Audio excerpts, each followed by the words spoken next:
Hello, listeners. Christopher Cohen from QA Wolf here, and you're listening to Wolfed, the podcast that digs in with engineering leaders to discover their unique recipes for success. On today's episode, effectively collaborating in massive corporations, building large international product and engineering teams, and fostering a culture of innovation from the top down. These are just a handful of the topics I got a chance to chat about with Eldad Persky. That's the Vice President of Engineering at Samsung. Eldad brings a wealth of leadership experience to the conversation, and I hope you guys enjoy his insights as much as I did. Thank you so much for joining me today, Eldad. Hi, Chris. It's great to be with you. Well, I'm very excited to dig in with you. I want to know more about your current role at Samsung, but before we get there, I want to understand kind of where you started and how you ended up where you are now. So if it's okay, I kind of want to ask you a little bit about maybe your origin story, so to speak. What was your first exposure to software engineering? Well, first exposure was in high school. I took a somewhat unique or unpopular path back then. It was, I guess it was early 90s or even late 80s, very late 80s, not to sound too old. But I chose to take computer science as a major at the time where it wasn't considered a real thing. Physics was considered the best thing you could do. But I took computer science. I was curious about it, and then I found out that I really love it. I would stay up doing nights programming and figuring stuff out. And so it really became somewhat of a passion during those years. That's awesome. And was there anything in particular about it that made you so passionate about it? I think it was that unique opportunity to do problem solving on your own and have immediate gratification, right? It doesn't compile, and then it does compile, right? And then you can make something happen, and it's really up to you. So it's pretty intoxicating. I would totally agree. That's an addicting feeling for sure. And so was that what made you decide to pursue it as a career path, or was there some other motivation behind it?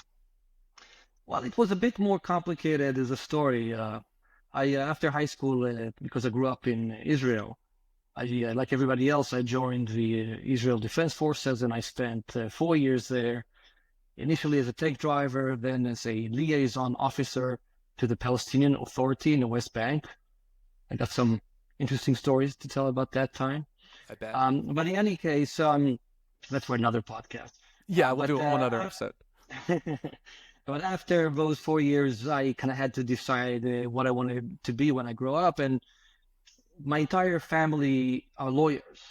My grandfather, my uncle, my dad, my brother, my sister, even my wife later, a lawyer. So I thought, maybe I should be a lawyer. And actually, it's a fun story. My dad took me aside and said, "Listen, dude, that's not for you. I'm the one member of the family that should not be a lawyer." But he was right. And the end of the day, it came down to what I thought I could be really good at and what I enjoy doing. And I learned through my Army service that I was pretty good in management, leadership, whatever you want to call it in these early days. And I knew that I was passionate about computers. So I made this high-level decision back then. I was 21, 22 years old, that I want to be a leader in the space of technology. And that's kind of how the whole thing started. I went to study computer science, and then after that got an MBA, and the rest kind of played out. Wow, that's a pretty young age to kind of make such a high level decision. I think most young 20 somethings probably don't have that vision in mind. Did you feel unique in that respect? Not at first, but I think now looking back, I kind of realized that it is a bit special. Actually, I read my MBA application essays 15 or so years after I wrote them. And I was kind of blown away by how I lived out exactly what I said in those essays that I wanted to do after business school. And I can't tell you that it was exactly this, a precise plan with phase 1, phase 2, phase 3, but it was a general direction that I felt was right for me, and turned out that I was able to play it out as I initially set out to. That's amazing. You set some goals and you went after it. That's so awesome. So like, what did that early part of your path look like then? You've decided you want to be a leader in the tech space. How do you get there? How'd you end up as your first, maybe in your first director role or your first VP role? Well, I think the shift from director to VP to me was very pivotal. And so after business school, I took a product management role, and I think it was a logical path for me. I didn't mention, but I also started a company doing my undergrad studies. I started a company in the then obscure area of machine learning and AI. And After spending about 5 years there, I went to business school, and then product management seemed to be the most applicable area for me to use my experience. But as a director, you focused on different projects and so on. And I remember at some point I had a conversation with a co-founder of a company, and I asked him a question. I think it came as a surprise to him, so he wasn't prepared to answer it, so he gave me an honest answer. But I asked him, if my manager got hit by the bus tomorrow, what are the chances for me to get his job as a VP, right? And because he wasn't prepared, he basically told me the truth, and he said, listen, we probably want to hire externally, and if I think about you for the role, I don't know. I think, I haven't seen you being strategic enough, and you've had some ups and downs in your relationship with the engineering team, and I don't know. And you know what? He did me such a great service by giving me that answer, because, I think many of us want to know, what is it going to take for us to get to the next level, right? And actually getting that answer, knowing how he and the other members of the leadership team thought about me at that time, gave me a chance to work on things, improve, demonstrate some of the capabilities that maybe weren't that self-evident. And then when it happened, he didn't get hit by a bus, but he did leave the company to start his own startup. It wasn't a slam dunk, but I was much better positioned to go after that role, and I did get it. And it was the first senior leadership position that I got. And then from that point on, you kind of grow your remit, or with more experience, you get larger opportunities and so on. Gotcha. And so when you stepped into that leadership position, what surprised you about it? What did you feel prepared for versus were you kind of caught off guard and having to keep up with? Well, with my first VP job, I remember it very clearly. I'm one of those really opinionated people. And before I got promoted, I basically thought that there was so much. Before I got promoted, I felt that leadership team didn't know what they were doing. Basically, they said, "Oh, there's all these mistakes that are being made, all of these problems." And then once I got promoted and I started to be included in the leadership forums, suddenly I understood, oh, it's more complicated than I understood it to be. Oh, they're not so stupid. They know what they're doing. Turns out it is actually a pretty well-managed company. It's only that things are much more complex. There's many more trade-off decisions that need to be made and so on. So with the seniority comes the broader perspective and much higher complexity. So that's one thing. And then later, when I kind of made the shift from startup life to more corporate through an acquisition, and I think what comes to mind very clearly is that the scope is so much larger. And there's a temptation, someone coming from a smaller organization, to just kind of stay in your lane and just try to understand everything that has to do with you, but stuff that's going on in the periphery, stay out of it, because it's just too much, and it's too messy, and you kind of want to just do your thing. And I did the opposite, and I kind of forced myself to learn about all the other businesses and other products and that existed in that portfolio, and get to know more leaders in the organization. And it's essentially the same point, is that the broader your perspective, the more value you can add to the organization, the better you understand what's going on around you. So to me, that was a key learning in those days. Wow. Yeah, that's amazing. Definitely a good takeaway. I think something I'd be curious about is you mentioned kind of growing from there was an acquisition, but you're growing into these more corporate roles, and I think probably a big one on your journey there would be Yahoo. What led to the transition to Yahoo, and what was it like working at such a massive enterprise all of a sudden? Well, Yahoo itself is a journey, right? So I joined a startup called Adapt TV that got acquired by AOL. AOL acquired several companies. Then AOL got acquired by Verizon. Then Verizon acquired Yahoo. Then they merged Yahoo, AOL under this thing that they called Oath. That then became Verizon Media and later became something else. But the journey, like I said, was leaning in to each and every one of these steps in the evolution of a company and just getting my hands dirty. I sometimes like to joke that, like in the supermarket where, somebody breaks something and then they say, they go on the radio there and they say, a cleanup crew to aisle 3. I like to joke that I was the cleanup crew. Because I would get involved in all kinds of pretty messy situations, 5 different products that do the same thing, and you kind of have to figure out which one you want to keep, which ones you want to close. Teams and team members that have duplication, and you need to figure out how to create one organization and how to lead it and make everybody feel like they're part of the same organization. So a lot of that sort of work in the post-merger situation and so on. And that in that journey, I kind of found out that I actually don't resent corporate life. I actually find it quite exhilarating to make things work in this highly complicated environment. Yeah, that's really. I think a lot of folks probably feel the opposite, right? So that's quite interesting, and I personally would have to agree because, right, it's with so many moving parts, there's always something new and exciting to be tackling, right? Well, I think it's really has a lot to do with your mindset, and I mean that just this question of startup versus corporate, that's another podcast, really. But our third, yeah. But briefly, I would say I remember clearly something from the early days in the transition from startup to the Yahoo days, and I remember feeling at some point frustrated that, I think it was something I couldn't hire someone I was trying to make an offer to or whatever. And I remember saying to someone, oh, the company doesn't care about me.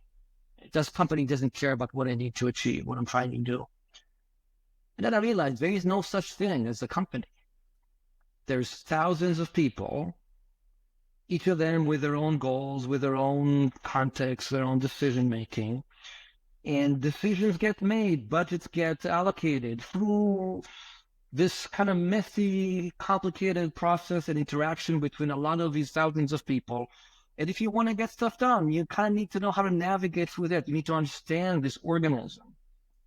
So rather than kind of being a victim of it, you become a student of it to an extent, right? And then that can be very powerful. That makes a lot of sense. So then when it came to your move to Samsung, I mean, you've been heading up product teams a lot in your career thus far, and now you're kind of moving over to heading up engineering as well. Is that right? I have been managing engineering for a few years now, but yes, definitely made the shift from product management, functional leadership to more of what I call a technical GM role, general manager, if you will, right? Gotcha. And did that feel like a natural fit, or did it come with its own set of new challenges, or what do you think? Well, for me, I always approach things from sort of a GM perspective, even when I didn't have the direct impact on various moving parts. And that is because I always care deeply about the outcome. So if you're in a product role and you try to not just build a certain product, but make sure that you create value, that you make business impact, right? There's so many pieces that have to fall into place, and you control very few of them. So for product management, a lot of your success depends on your ability to navigate through a matrix organization. But as I progress in my career, and every opportunity that I had to have more direct influence over more of the swim lanes, over moving pieces, I grabbed it because I am so committed to the outcome. And I do have a certain vision of how this whole thing can become a well-oiled machine. And the closer I get to being able to kind of manage all of it, the more I can test my thesis, right? But in any role, you never control 100% of what you depend on, right? So you always have to collaborate. Was it a natural transition? I mean, some parts of it, yes, some parts, no. I'll be the first to admit that I am, even though I'm officially an engineer, I wouldn't advise you to trust me with writing code these days. That's probably not a great idea. So I hired a head of engineering that is closer to the ground than I am. But I'd like to believe that I know enough about engineering to be dangerous.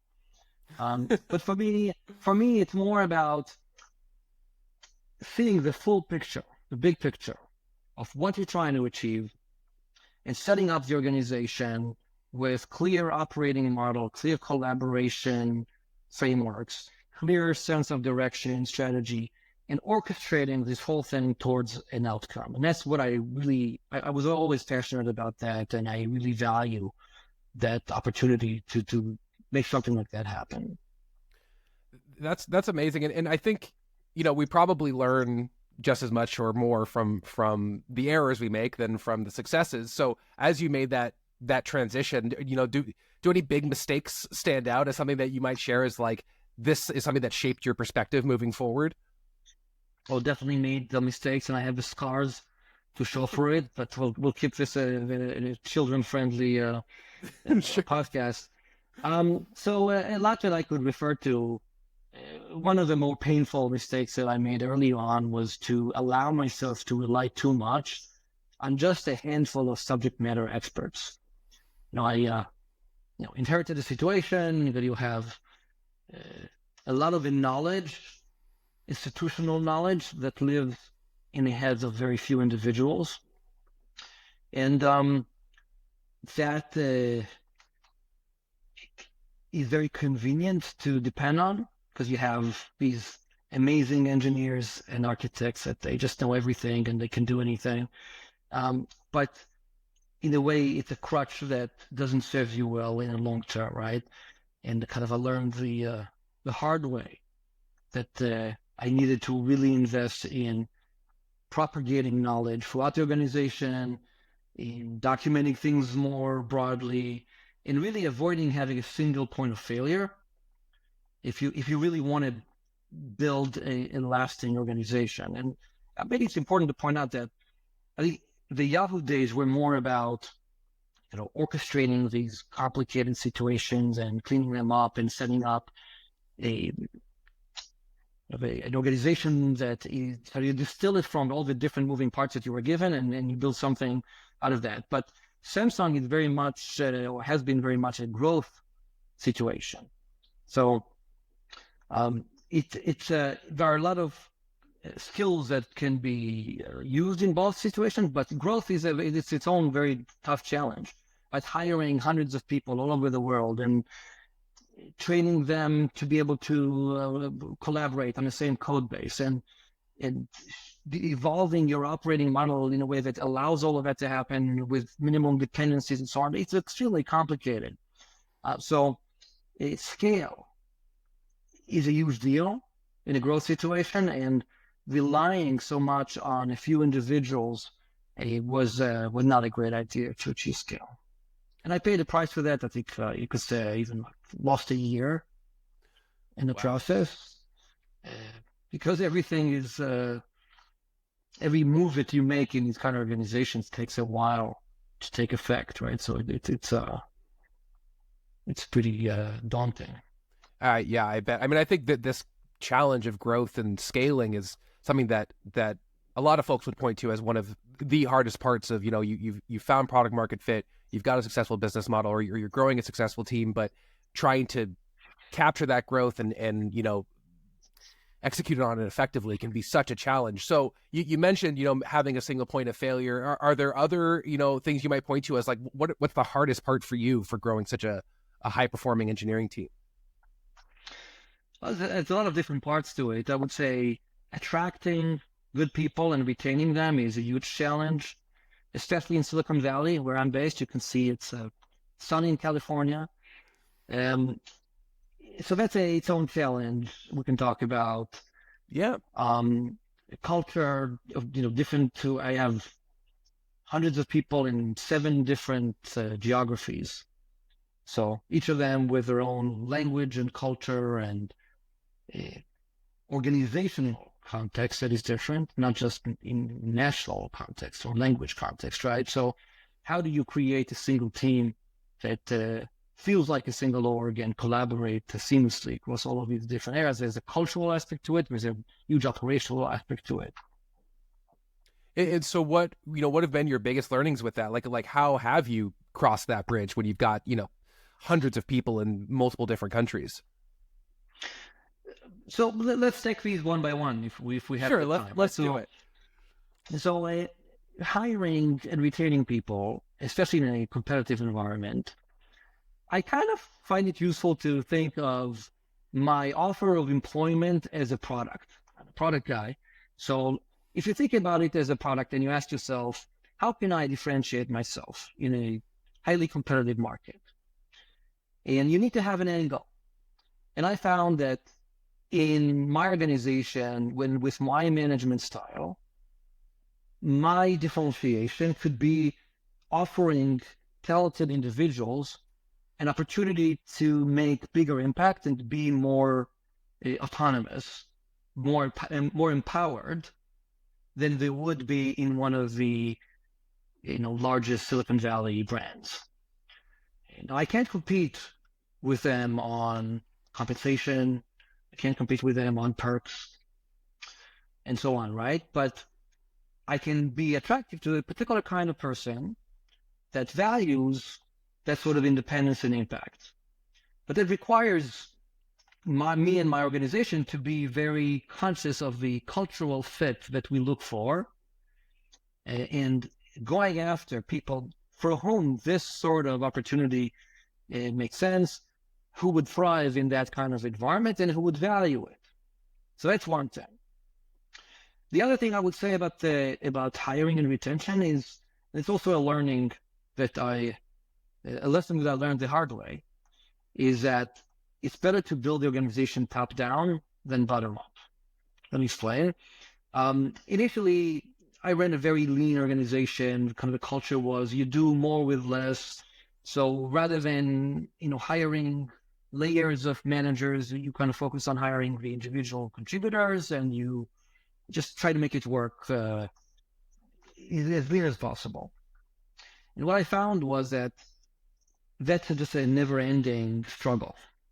And when I really needed to scale the organization, I had to really change the approach and hire from the top down, establish really good leaders it was L1, if L1 is me. So in L2 first, my directs, and then in their directs, L2, L3.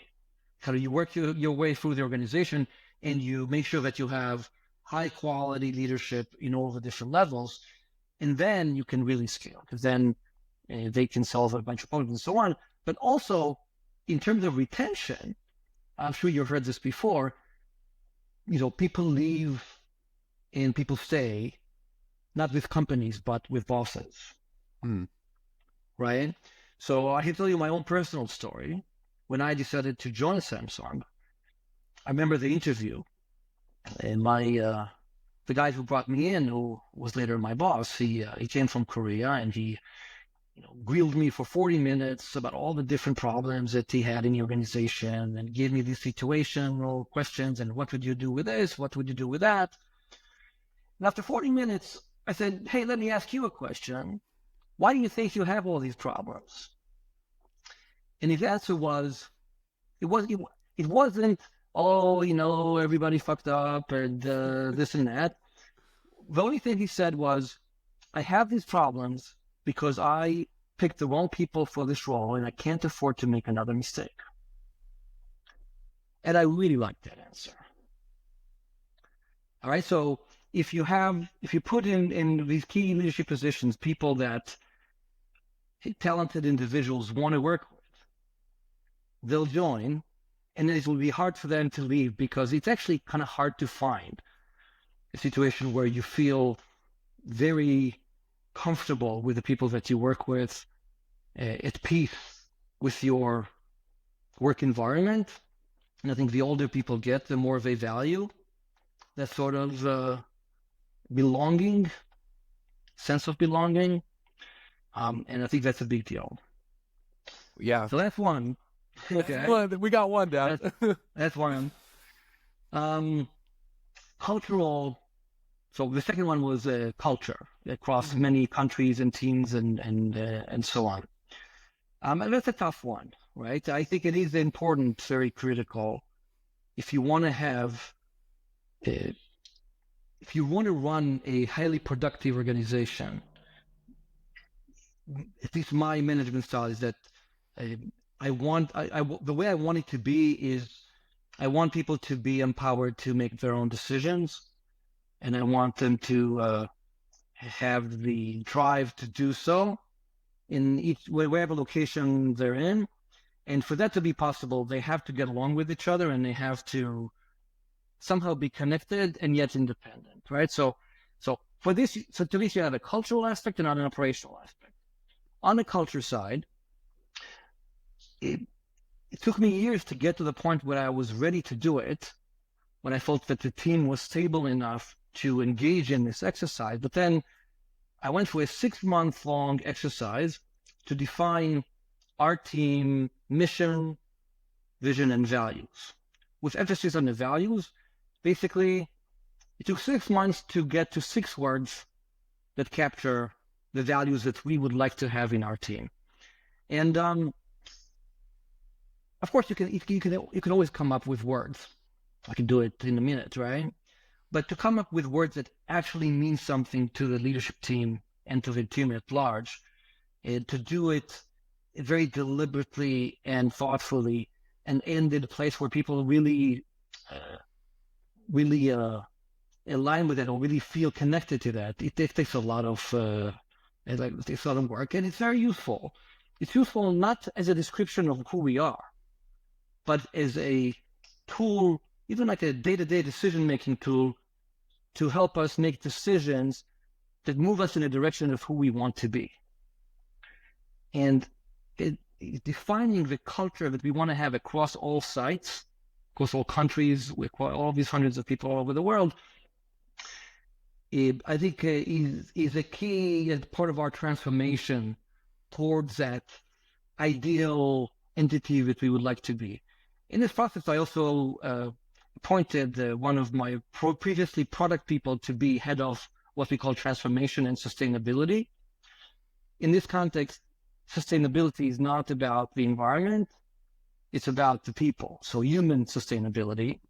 In other words, if I'm going to ask hundreds of people to collaborate globally, how do I make it sustainable for them? How do I minimize the human burden involved in collaborating globally on that scale, and make this place easier to work for? So I even have like a role, a function that is dedicated to that on a permanent basis. So that's culture. And then lastly, on the operational side, that's also that's our fourth podcast here. How do you build an operating model that allows hundreds of engineers to collaborate on the same code base across all time zones, while not having this whole operation grind to a halt? And the answer is that we chose to adopt this model called inner sourcing. It's kind of like outsourcing, but for the internal organization. It's we didn't make it up. It's used by other large companies. But basically, it's a critical shift in mindset. If you're an engineer, rather than expecting to own the component or the code, you should think of yourself as owning the challenge, the feature, the technical problem. And you should be prepared for every engineer anywhere in the world to be able to touch any piece of code anywhere in the platform and contribute to it. So to achieve that, you need to invest heavily in kind of democratizing the stack. You need very robust documentation, similar tools across the board.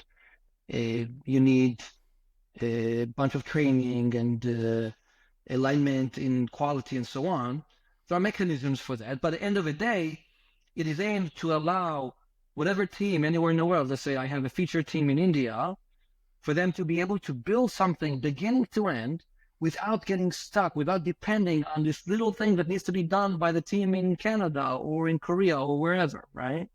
And that's how you get kind of to that scalability, that you eliminate dependencies, but you still need to invest in that alignment. So all of them can move in the same direction while making decisions on the ground level day to day. So more holistic ownership, so that, like you said, kind of like, it's not that you own this bit of code, you own this whole feature, and that way you're not waiting on so-and-so in Canada when you're so-and-so in India to move the needle forward when it's necessary. But it's more than that, Chris, because it's I think it's a fundamental shift in mindset for engineers, because it's not just a matter that you own not just a small piece but a larger piece. It's that you kind of have to get emotionally detached from your baby, the code that you wrote. Because the natural tendency for engineers is to take pride in what they build, which is a good thing, right? But also kind of be protective of it. Like, this is mine. I know how to keep it running. I don't want anybody else to mess with it. I don't trust anybody else to mess with it. And that works for a small organization, for people who are co-located maybe, but it doesn't work for the kind of organization that I have. Right? So I've been asking my team members to take the leap of faith and allow other people like around the world to co-own your baby, and again, there are some mechanisms to make sure that that quality is maintained and so on, but let go of that ownership on the code basis and shift your passion to taking pride in the impact that you can make touching whatever code anywhere. I see. That's fascinating. Wow. I mean, so you've touched quite a bit on, attracting this talent and retaining this talent. I think something else that people leaders face a lot is sort of the other side of the coin, which is, how do you know when someone is no longer a fit for your team? This is something that I talk to my leaders about from time to time. I have a pretty clear rule of thumb. When I have a situation where someone maybe is not working out, I ask a very simple question. I asked his or her direct manager, said, do you see a path? Do you genuinely, honest to God, can envision a path for this person to become really good at what they do? That path meaning they get more chances, you invest in their education, you give them maybe pair them up with a mentor or whatever is needed, right? But can you genuinely see a path where we could help them get there? If the answer is truly yes, then let's make the investment.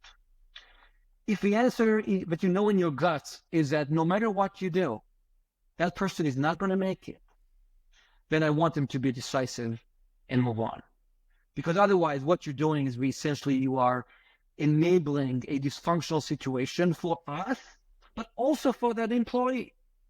And then this is really types to a deeper philosophical view that I really over the years have become fully convinced. It's not about good or bad, this person is good, that person is bad. It's not about that. It's truly about a question of fit. I could be a great fit for one job. I could be a disaster in another job. I could be a great success in the same job and fail at the same job, but in a different environment, different culture. that's why it's really such a great, and the most important question is of fit between the individual and the environment. And if there is no fit and there can't be a fit, the best thing you can do for them is point it out to them and help them navigate to a better situation for themselves where they can be successful. And I've done that in some cases. I've had heart-to-heart conversations with folks on my team, and I called out to them that they're not being very successful because of this lack of fit. And I encourage them to articulate more clearly what is the environment in which they could thrive. And then in some cases, they chose to make the move themselves and shift to a different place. And then you know what? It was totally fine. That makes a lot of sense. I think that's an absolutely excellent approach.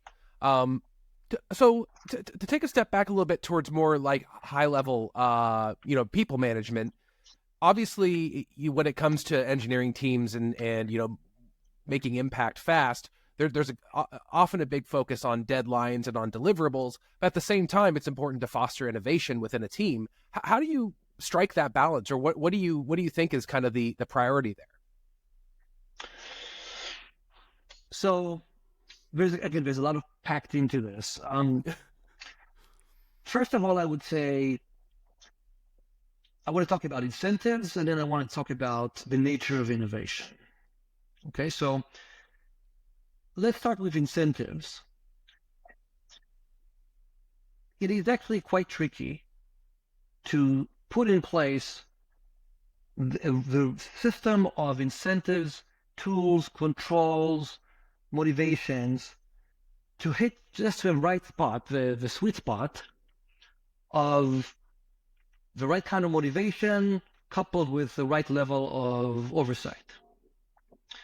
So I'll give you an example, right? In my organization, we have a quarterly roadmap, and we have our official sort of commitments that are backed up with some financial incentives behind them. I have been very deliberate around both of these, and I'm doing different things with each of them.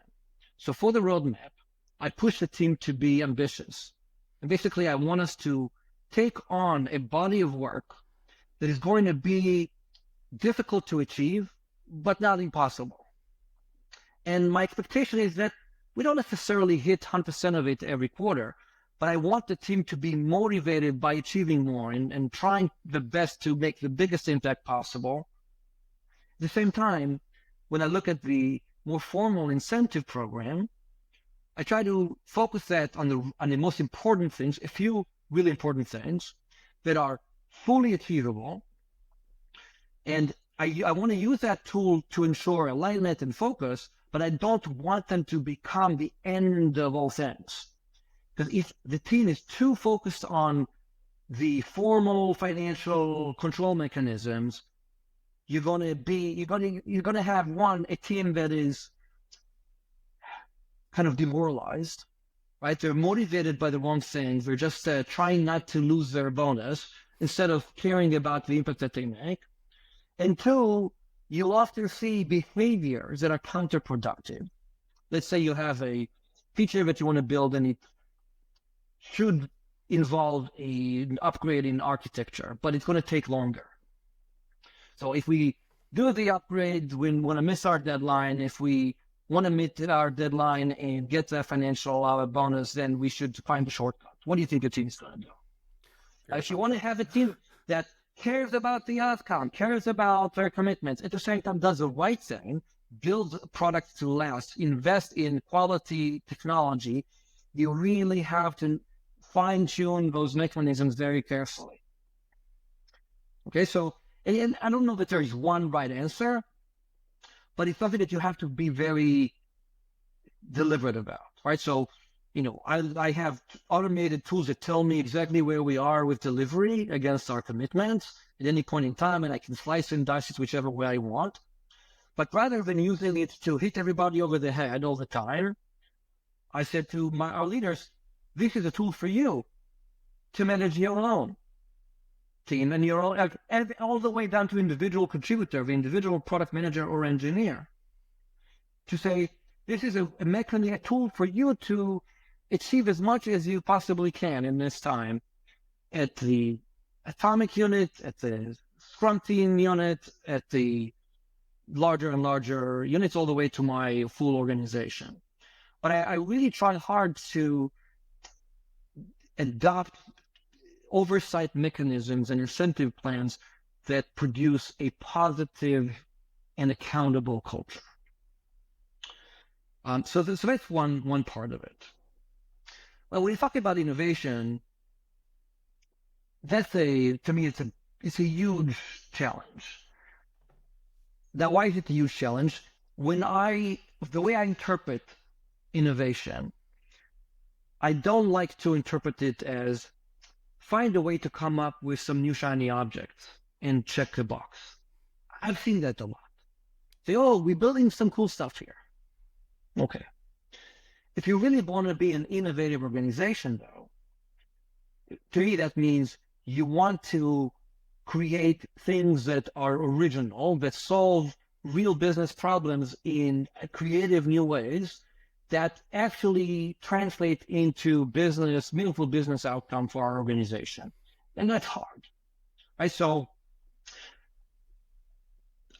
if I try to simplify it a little bit, let's say there are two parts to it. One is coming up with the right ideas.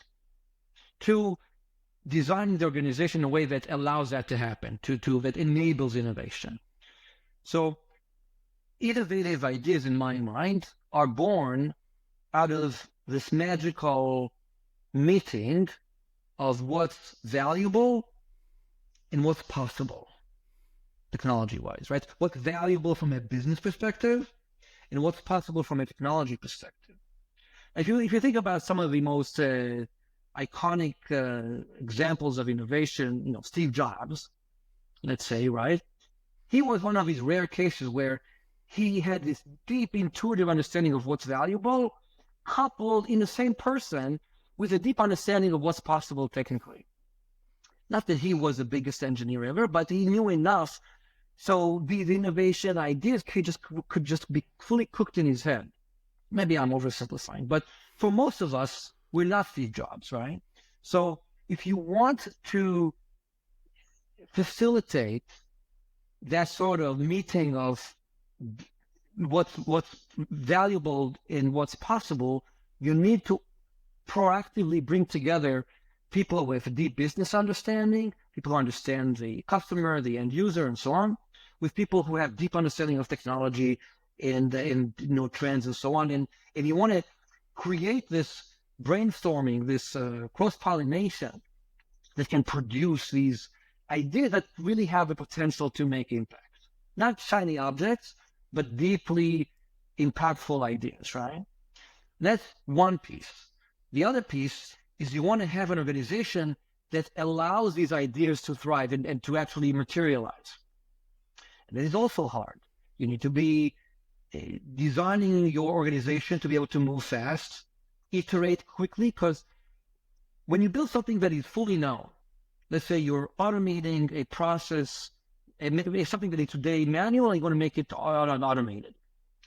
You know so much about it that there's really low risk involved, but you just build it the same way that it's always been done, and then you automate it, and you can know the outcome. When you want to innovate, there's only so much you can know, right? You come up with this thesis of what's valuable, and you can marry it to what's possible. By the end of the day, you're going to have to put it out there, and you need to get to respond to feedback, right? Product market fit and so on. So you want to be able to move faster and experiment. It's difficult for a lot of teams, especially in large organizations, to be able to allow that sort of rapid iteration. It requires, again, conscious investment in both your operational model, how you plan, how you execute, what timeframes, what controls and mechanisms and so on, and also of your product architecture as well as your technical architecture. As product architecture, I mean, how do you design your product to make it easier to add things to them rapidly, to tweak them, to change them, versus, get bogged down by any change that you're trying to make. It takes 6 months, so you can't really get anything done, right? which is a general problem in itself. But if you want to be innovative, you really have to make those investments and really shape your entire operation and your technology and your consciousness around this new mindset. That's absolutely amazing. I'm kind of blown away. Um, when you're talking about like, it's easy to kind of go for this shiny thing and call it innovation versus, actually solving a real world problem. But of course, the tech industry moves so fast that, keeping up with those, what's possible today or what are the problems that people are facing today or looking forward to tomorrow can be really difficult. So how do you personally stay updated on industry trends and how do you encourage your team to do the same? So for me personally, first of all, I'll say I don't think of myself as the desired source of all things, right?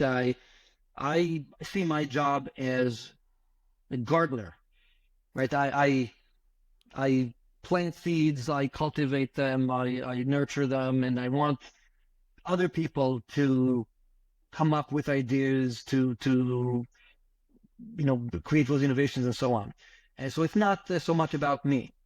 And what I find useful, as the flip side of that, is that since I am fortunate enough to have hundreds of people in my team, there's an immense amount of knowledge, expertise, human capital in there.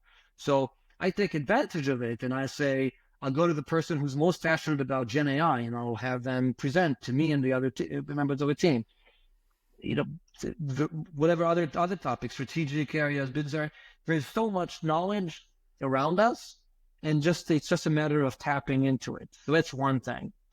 And beyond that, I don't particularly find conferences useful in terms of sitting in like lectures. I just don't have the kind of patience for that. But what I do find useful is going to these conferences and meeting people from outside of our organization and hearing what's going on in their and how they see the world. And even if there isn't any particular immediate priority or objective to be addressed, it is extremely useful to just put yourself out there. That makes a lot of sense. Yeah. So before we move on from kind of our engineering leadership insights section here, one more question I might ask you is, in your experience, what do you find are the most common bottlenecks or challenges that engineering teams face during their development processes, and how do you tend to address those? We talked about hiring, retention, we talked about operational efficiencies and all of that stuff. So the answer I'm going to give you is a bit more philosophical. Sure. I think a chronic problem in engineering teams is lack of connection or connectivity or I'm looking for the best word for this, a sense of identification with the mission of the company and the deep understanding of the strategy of what we're trying to do. So put it a different way. I repeatedly say to all of my teams, I'd like to be able to go to any person in any role, anywhere in the world, and ask them, what are you working on? And how is that project contributing to the bigger picture of what we're trying to achieve here? And I want them to be able to answer my question. It sounds trivial maybe, Chris, but it's so much harder than it sounds.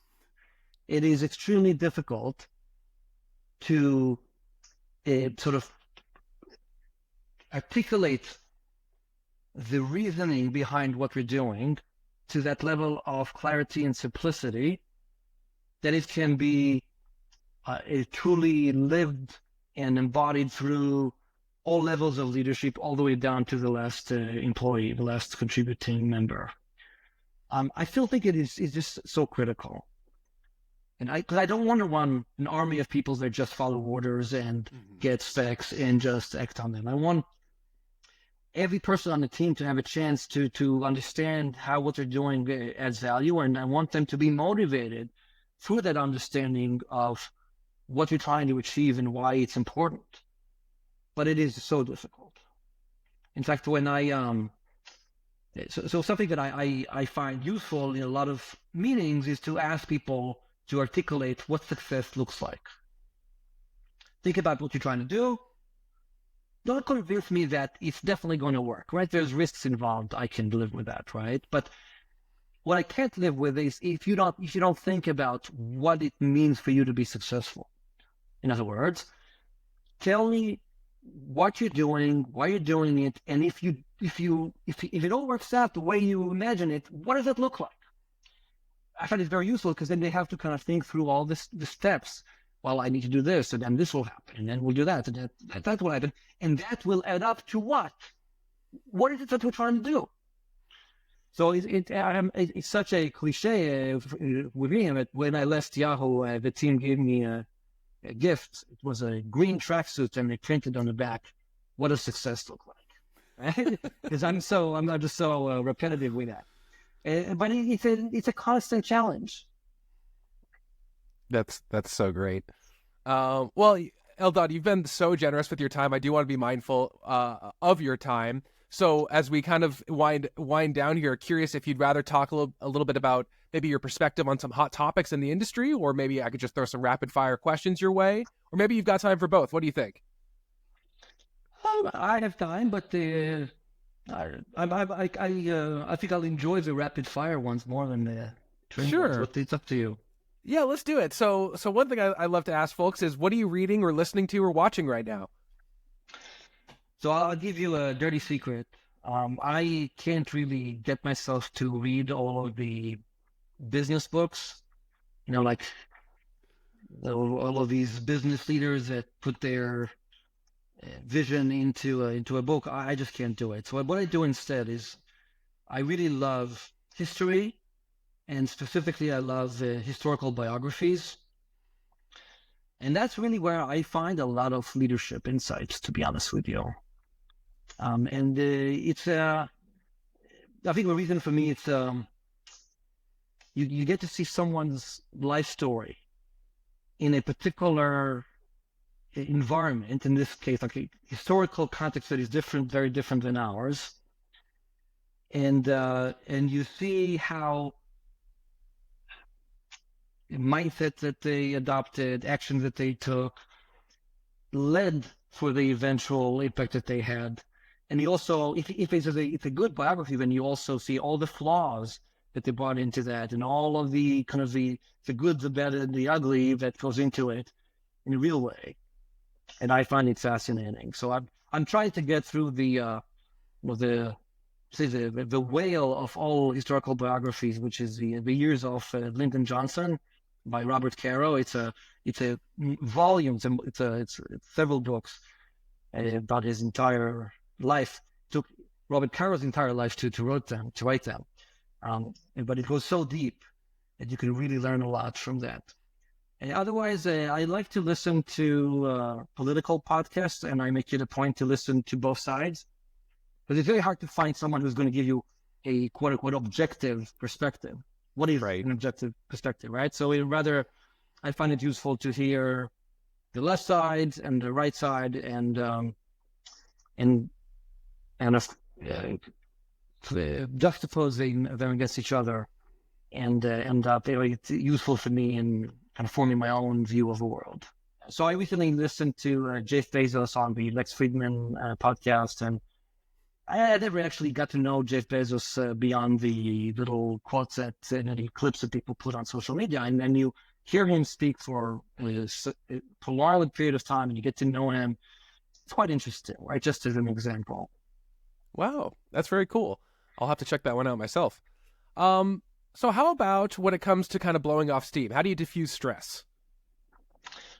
Well, I'll tell you how I do it, but also I'll describe it as it's a bit of even for me, there's a simple check to see if I'm losing the balance in my personal well-being. There are simple indicators to that. So if I don't exercise and I don't listen to music, I know that something's off. So put differently, the best ways for me to diffuse tension or diffuse stress are to do what I call active listening. So not to have music in the background, but to really sit down in my room where I have some fancy speakers set up, and I sit there and I proactively listen to music. So that's one. I mean, exercise is a struggle, but also cooking. Honestly, for me, my family got me these homemade pasta making stuff for my birthday, and I love making homemade pasta now. I make all the sauces, and when I cook, I don't think about anything else. I stay occupied, and it's really a good, useful tool for me to get my stress level down. Those are all such great answers. I identify with all three of those for sure. Especially, I'm a musician myself in my past before I worked in tech, and active listening, I think, is something that very few people engage in and is very rewarding and a great way to diffuse stress. Other than what does success look like, is there a quote or mantra that you live by, or is there a quote maybe that's resonating with you lately? Yeah, it's a cliche, and I'll acknowledge right off the bat that it's a cliche. But over time, I've learned that it's cliche for a reason. As most are. There's that thing that you're either a part of a problem or you're part of a solution. It's just that the older I get, the more wise, hopefully, I get. The more deeply I understand what this means. In my mind, how you experience things, how you choose to think about stuff that goes around you, how you respond to it. Either you're doing it in a way that is constructive and helps you and everybody else get on a more positive path, or you're exacerbating the problem. And you could be right or wrong, it doesn't matter, right? You're absolutely right in your observation on a situation and what you expect other people to do. It can be 100% right, and you're still part of the problem, because rather than thinking about how it can be resolved, you're sort of accentuating it. I think it's a useful mental framework for people to use in different situations. Absolutely. Eldad, you've already given us so much to think about and to stew on, and honestly, you've been an absolutely incredible guest. But if you've got anything else for us, the last question I'd have for you is, what is the most valuable piece of advice you might give listeners who aspire to become engineering leaders at massive logos like yourself? Is there anything that you might distill down into one sage piece of wisdom? Yeah, I mean, it's related to what I said about what a success looks like. But really, if you really boil it down even further, I would say always ask why. Always understand the why, the reason behind things. Understand it and stay true to it, no matter what. It is difficult because there's so much temptation to just let it go. There's so many. There's going to be people, organizations, situations where other people don't have a good answer on these questions.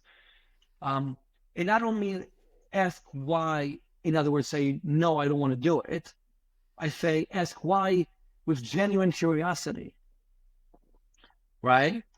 And if you make sure that you always understand the reason behind things, and you stay true to that, and you make decisions in light of the objective, the value at the end of the process, you kind of can't go wrong, right? But where we go wrong is that we let go of the end that we're trying to, the thing that we're trying to achieve, and we just go through the motions of doing our job without it meaning anything. I think that's soul-crushing and counterproductive business-wise.